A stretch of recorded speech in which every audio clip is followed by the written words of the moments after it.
তো hey guys, welcome to real sports Bengali. তো বন্ধুরা, শেষ হয়ে গেল টাটা আইপিএলের 25 নম্বর ম্যাচ, যেখানে মুখোমুখি হয়েছিল চেন্নাই সুপার কিংস এবং কলকাতা নাইট রাইডার্স।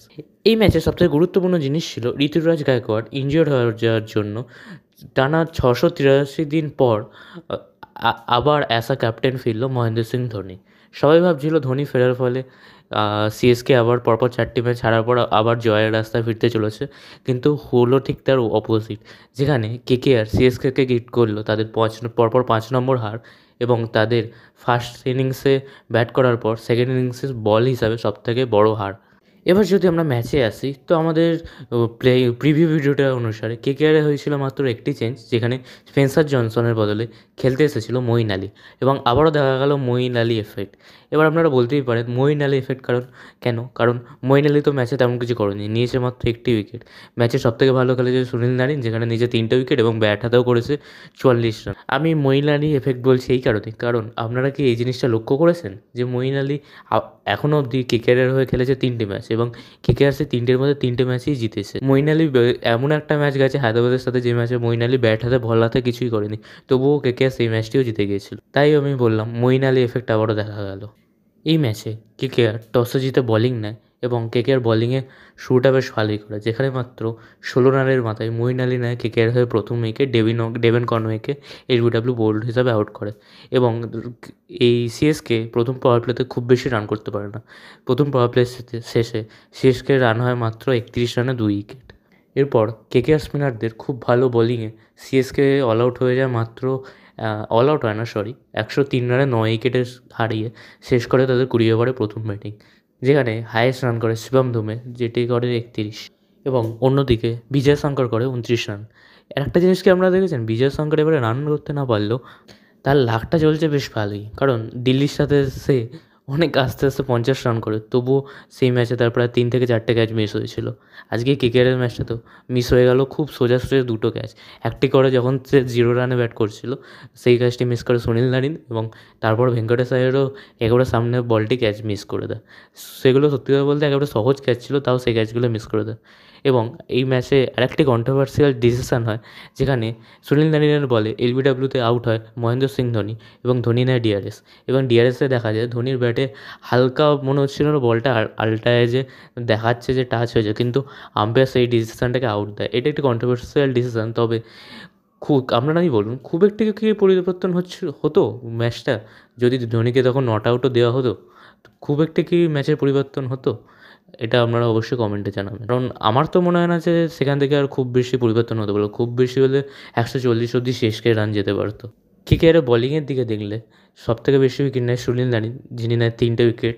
এরপর বরুণ চক্রবর্তী নেয় 2টো উইকেট, হর্ষিত রানাও নেয় 2টো উইকেট, এবং ভৈয়া পরোরা এবং মঈন আলী নেয় একটি করে উইকেট। এবং ইন্টারেস্টিং ফ্যাক্ট এটাই যে এই ম্যাচে রাসেলের বল করারও প্রয়োজন হয় না। এইভাবে কেকেআরের কাছে টার্গেট পড়ে মাত্র 104 রানে। জবাবে কেকেআর ব্যাট করতে নামলে কেকেআরের শুরুটা বেশ ভালো হয়, যেখানে কেকেআর প্রথম 6 ওভারেই করে ফেলে 71 রান 1 উইকেটে হারিয়ে, যেখানে কুইন্টেন ডিকক করলে 16 বলে 23 রান 3টে ছয়ের মাধ্যমে, এবং আনসুল কাম্বোজের বলে আরেকটি 6 মারতে গিয়ে সে বোল্ড হয়ে যায়, এবং সুনীল নারিন করে একটি 19 বলে 44 রানের ঝোড়ো ইনিংস, যাতে যুক্ত থাকে 2টো 4 এবং 5টি 6। এরপর সত্যি কথা বলতে ম্যাচে আর তেমন কিছু পড়েছিল না, বাদবাকি পড়ে থাকা রান চেস করে দেয় আজিঙ্ক্য রাহানে এবং রিঙ্কু সিং মিলে। এই ম্যাচে রিঙ্কু সিংকে একটু আগেই ব্যাটিং করতে পাঠায়, এবং কেকেআর তাদের ইম্প্যাক্ট প্লেয়ারকে হিসাবে আঙ্ক্রিস রাঘুবংশীকে ইউজ করেনি এই ম্যাচে, যেখানে আজিঙ্ক্য রাহানে করে 17 বলে 20 রান এবং রিঙ্কু সিং করে 12 বলে 15 রান। এইভাবে কেকেআর এই ম্যাচটি অত্যন্ত সহজে 59 বল থাকতে 10 ওভার 1 বলেই চেস করে নেয় এবং জিতে নেয় 8 উইকেট পড়ে থাকতেই জিতে নেয় এই ম্যাচটি, এবং উঠে এলো টেবিলের 3 নম্বরে 6 ম্যাচে 3টে জয় এবং 3টে হারের সাথে। সত্যি কথা বলতে আগের ম্যাচের হারটা একটু বেশি হয়তো ইম্প্যাক্ট ফেলতে চলেছে ভবিষ্যতে। কেকেআরের পরবর্তী 3টে ম্যাচ দেখলে কেকেআর পরবর্তী ম্যাচটি খেলতে চলেছে পাঞ্জাবের সাথে, তারপরে ম্যাচটি খেলতে চলেছে গুজরাটের সাথে ইডেনে, এবং তারপরে ম্যাচটি খেলতে চলেছে আবার পাঞ্জাবের সাথে ইডেনে। কেকেআরের এই পরবর্তী 3টে ম্যাচ সবথেকে বেশি ভাইটাল হতে চলেছে, কারণ কেকেআর যদি পরবর্তী 3টে ম্যাচের মধ্যে 2টোতে জিতে অথবা 3টের মধ্যে 3টেতেই জিতে নিতে পারে, তাহলে কেকেআরের প্লে অফসের রাস্তাটা অনেকটা ইজি হয়ে পড়বে। কিন্তু কেকেআর যদি কোনোভাবেই এই 3টে ম্যাচের মধ্যে মাত্র একটাই জিততে পারে, সেক্ষেত্রে কেকেআরের প্লে অফসের রাস্তা অনেকটাই কঠিন হয়ে পড়বে। বন্ধুরা, আপনাদের কি মনে হয় এই বিষয়ে অবশ্যই কমেন্টে জানাবেন, এবং আজকের ম্যাচ সম্বন্ধে আপনাদের মতামত অবশ্যই কমেন্টে জানান। অন্যদিকে কালকে হতে চলেছে আইপিএলের ডবল হেডার ম্যাচ, যেখানে দুপুরের ম্যাচে মুখোমুখি হচ্ছে লখনৌ সুপার জায়ান্ট এবং গুজরাট টাইটান্স লখনৌয়ের হোম গ্রাউন্ডে, এবং বিকেলের ম্যাচে মুখোমুখি হচ্ছে সানরাইজার্স হায়দ্রাবাদ এবং পাঞ্জাব কিংস সানরাইজার্স হায়দ্রাবাদের হোম গ্রাউন্ডে। এবার যদি প্রথমে আমরা দুপুরের ম্যাচের প্রিভিউতে আসি, তো আজ অবধি লখনৌ এবং গুজরাট টোটাল 5 বার মুখোমুখি হয়েছে, যেখানে 5 বারের মধ্যে 4 বারই গুজরাট জিতেছে এবং মাত্র একবারই লখনৌ এই ম্যাচটি জিততে পেরেছিল। এবং দুটি টিমই তাদের আগের ম্যাচটি জিতে এসেছে। তবে বর্তমান ফর্মের দিক থেকে গেলে গুজরাট একটু লখনৌয়ের থেকে বেশি ভালো পজিশনে আছে, যেখানে গুজরাট আছে একেবারে টেবিলের টপে, অন্যদিকে লখনৌ আছে টেবিলের 5 নম্বরে। এই ম্যাচটা মেনলি লখনৌয়ের ব্যাটিং ভার্সেস গুজরাটের বোলিংয়েরই হতে চলেছে, কারণ গুজরাটের বোলিং যদি লখনৌকে বেশি রান করতে না দেয়, সেক্ষেত্রে গুজরাট এই ম্যাচটি খুব সহজেই জিতে যাবে, কারণ লখনৌয়ের কাছে অতটাও ভালো বোলিং অ্যাটাক নেই, আর প্রতিটা ম্যাচ ওরম ঋষভ পান্ত আগের মতো বসে বসে জিতিয়ে দিতে পারে না। তো এবার যদি আমরা ম্যাচের কনফার্ম প্লেইং 11-এর দিকে দেখি, সেক্ষেত্রে লখনৌর ক্ষেত্রে অবশ্যই ওপেনিংয়ে আসবে মিচেল মার্শ, যিনি এখন রেড হট ফর্মে আছেন এবং অরেঞ্জ ক্যাবের লিডার বোর্ডে 2 নম্বরে আছেন, এবং তার সাথে আসবেন এডেন মার্কাম, যিনিও পরপর 2টি ম্যাচে 50-এর কাছাকাছি রান করেছেন ও তার ফর্মটি ফিরে পেরেছেন। 3 নম্বরে ব্যাটিং করতে আসবে এই মুহূর্তে টি-20 সবথেকে খতরনাক ব্যাটসম্যান হ্যান্ড্রিক ক্লাসেনের সাথে নিকোলাস পুরান। 4 নম্বরে ব্যাট করতে আসবেন ঋষভ পান্ত, তবে পরিস্থিতি অনুযায়ী ঋষভ পান্তের জায়গায় অন্য কেউ আগে আসতে পারে। 5-এ ব্যাট করতে আসবেন ডেভিড মিলার। 6-এ আয়ুষ বাদনি, যদি এবার স্পিনাররা বল করে সেক্ষেত্রে আয়ুষ বাদনির ইয়েটা আগে চলে আসবে, ব্যাটিংটা। 6-এ ব্যাট করতে আসবে আব্দুল সামাদ। 7-এ ব্যাট করতে আসবে শার্দুল ঠাকুর। 9-এ ব্যাট করতে আসবে আকাশদীপ।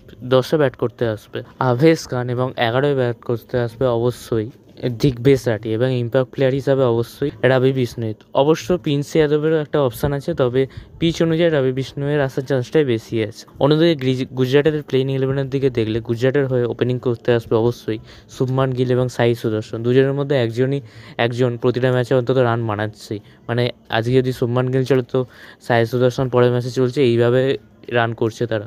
3-এ ব্যাট করতে আসবে জস বাটলার। অ্যাকচুয়ালি জস বাটলারের মুভটা এবারে গুজরাটে বেশ ভালোই হয়েছে, তিনিও বেশ ভালোই রান করছেন। 4-এ ব্যাট করতে আসবে সারফান রাদারফোর্ড, যার বিষয়ে নাম করা হচ্ছে না, কিন্তু প্লেয়ারটা বেশ ভালোই অল্প বলে ভালো রান করছে। কেকেআরে আগের বছর ছিল, আগেরবারও কেকেআরে খেলতে পারেনি, তবে এবছর বেশ ভালোই গুজরাটের হয়ে খেলছে, এবং গুজরাটের এই জেতার পিছনে অনেকটা হাত সারফান রাদারফোর্ডেরও আছে। এবং 5-এ ব্যাট করতে আসবে ওয়াশিংটন সুন্দর। 7-এ ব্যাট করতে আসবেন শাহরুখ খান। 8-এ ব্যাট করতে আসবেন রাহুল তেভাটিয়া। 9-এ ব্যাট করতে আসবেন রাশিদ খানও বেশ ভালো 6-4 মারার ক্ষমতা রাখে। 10-এ ব্যাট করতে আসবেন অবশ্যই ডিএসপি সিরাজ, এবং 11-এ ব্যাট করতে আসবে অবশ্যই প্রাসিদ কৃষ্ণা, এবং ইম্প্যাক্ট প্লেয়ার হিসাবে অবশ্যই খেলবেন সাই কিশোর। যদি গুজরাটের বোলাররা খুব পাওয়ার প্লের মধ্যেই মিচেল মার্শ, এডেন মার্ক্রামের মধ্যে যে কোনো একজনকে আউট করে দিতে পারে, এবং এরপরে অতি অবশ্যই সবথেকে গুরুত্বপূর্ণ উইকেট নিকোলাস পুরানকে যদি আউট করে দিতে পারে, তাহলে লখনৌ রাউন্ড খুব বেশি দূর যাওয়ার তো সম্ভাবনা আমি দেখতে পাচ্ছি না। লখনৌ রাউন্ড সেখানে খুব বেশি হলে 150 মতো পৌঁছাবে, এবং লখনৌয়ের ম্যাচে সেটা একটা হাড্ডাহাড্ডি স্কোর হতে পারে। তবে গুজরাটের যে ব্যাটিং লাইন আপ আছে, মনে হচ্ছে গুজরাট এই রানটি আরামসে চেস করে নেবে। উল্টো দিকে গুজরাট যদি প্রথমে ব্যাট করে, তাহলে গুজরাট যদি প্রথমে ধরে খেলে, এবং লখনৌ যেহেতু তেমন বোলিং অ্যাটাক নিত, যদি লখনৌয়ের মাঠে 180-র কাছাকাছি রান করে দেয়, তো গুজরাট এই ম্যাচটি জেতার চান্সটাই আমি বেশি দেখতে পাচ্ছি। তো আপনাদের কি মনে হয় ম্যাচটা কে জিতবে? অবশ্যই কমেন্টে জানান। কাল বিকেলের ম্যাচে মুখোমুখি হচ্ছে হায়দ্রাবাদ এবং পাঞ্জাব, যেখানে দুটো টিমের হেড টু হেড রেকর্ড দেখলে আজ অব্দি টোটাল এই দুটো টিম 23 বার মুখোমুখি হয়েছে, তার মধ্যে হায়দ্রাবাদ জিতেছে 16 বার এবং পাঞ্জাব জিতেছে 7 বার। তবে রিসেন্ট ফর্ম হিসাবে বিচার করলে পাঞ্জাব এই ম্যাচে অনেকটাই এগিয়ে নামছে, যেখানে পাঞ্জাব 4টের মধ্যে 3টি ম্যাচ জিতেই টেবিলে 4 নম্বরে অবস্থান করছে। অন্যদিকে হায়দ্রাবাদ প্রতিটা ম্যাচে ব্যাটিং কোলাপস এবং বোলিংয়ের আউট ফর্ম হওয়ার জন্য লাস্ট পজিশনে অবস্থান করছে, এবং এই ম্যাচটি যদি হায়দ্রাবাদ হেরে যায়, তো এবারের মতো তাদের টুর্নামেন্টে প্লে অফসে যাওয়ার আশা মোটামুটিভাবে প্রায় শেষ হয়ে যেতে পারে। তো এবার যদি আমরা দুটো টিমের কনফার্ম প্লেইং 11-এর দিকে দেখি, তো হায়দ্রাবাদের ক্ষেত্রে অবশ্যই ওপেনিং করতে আসবে ট্র্যাভিস হেড এবং অভিষেক শর্মা।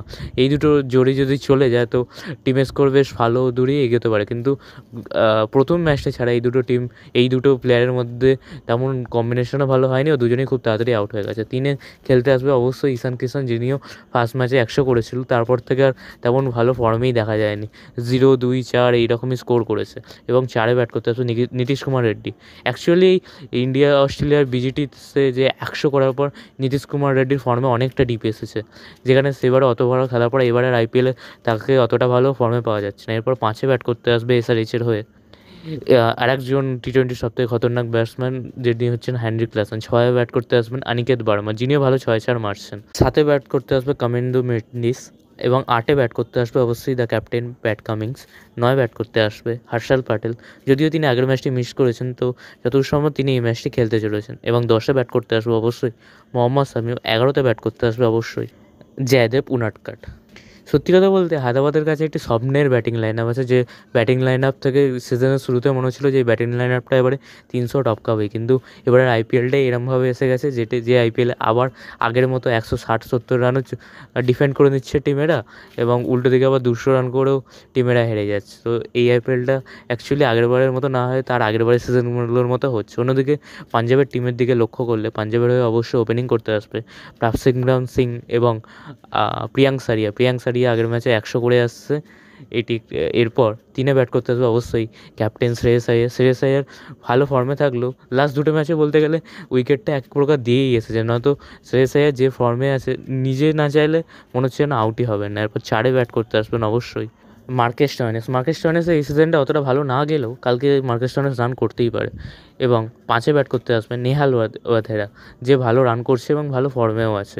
6-এ ব্যাট করতে আসবে অবশ্যই গ্লেন ম্যাক্সওয়েল হয়ে এই সিজনটা অন্যবারের মতোই যাচ্ছে, তবে কালকে যদি রান না করতে পারে তাহলে তাকে বর্ষালেও অবাক হওয়ার কিছু থাকবে না। এরপর 7-এ ব্যাট করতে আসবে শাশাঙ্ক সিং, যে ভালো 6-4 মেরে ফিনিশিংগুলো করছে, যেটা দেখতে মজা আসে। এরপর 8-এ ব্যাট করতে আসবে সুরিয়ান সেটকে। 9-এ ব্যাট করতে আসবে অবশ্যই মার্কো ইয়ানসন, অর্থাৎ 9 অবধি পাঞ্জাবের ব্যাটিং অর্ডারও পুরো শর্ট আছে। এবার 10-এ ব্যাট করতে আসবে লকি ফার্গুসন। 11-তে ব্যাট করতে আসবে অবশ্যই আর্শদীপ সিং এবং ইম্প্যাক্ট প্লেয়ার রূপে অবশ্যই যুজবেন্দ্র চাহাল। আগে অ্যাকচুয়ালি চাহালকে এত দামে কেনার পরেও পাঞ্জাব চাহালকে ইউজও করছে না, চাহালকে তো অতটা ভালো ফর্মে দেখাও যাচ্ছে না। তো চাহালেরও কালকের ম্যাচটি গুরুত্বপূর্ণ হতে ছিল, যেখানে চাহালের ওপর মেন দায়িত্ব থাকবে হেনরি ক্লাসেন জাতীয় ব্যাটসম্যানদের আউট করা। অন্যদিকে কালকে যদি এসআরএইচ একটি ভালো স্টার্ট পেয়ে যায়, তো একমাত্র তখনই এসআরএইচের জেতার চান্স আছে, নয়তো আমরা এসআরএইচের যেরকম বলিং অ্যাটাকও দেখছি 180 রানও এসআরএইচ ডিফেন্ড করতে পারছে না। তো এসআরএইচের পক্ষে বড়ই মুশকিল হতে যায়। এসআরএইচ যদি একমাত্র 220-30 রান করতে পারে তখনই একমাত্র এসআরএইচ জিততে পারে, নয়তো এসআরএইচ হেরে যাওয়ার চান্সটাই বেশি আছে। আপনাদের কি মনে হয় অবশ্যই কমেন্টে জানাবেন, এবং ভিডিওটি ভালো লেগে থাকলে অবশ্যই একটি লাইক করে দেবেন এবং চ্যানেলটিকে একটি সাবস্ক্রাইব করে দেবেন। তো আজকের মতো এইটুকুই বন্ধুরা, কালকে নিয়ে আসবো নতুন ভিডিওর সাথে। টাটা।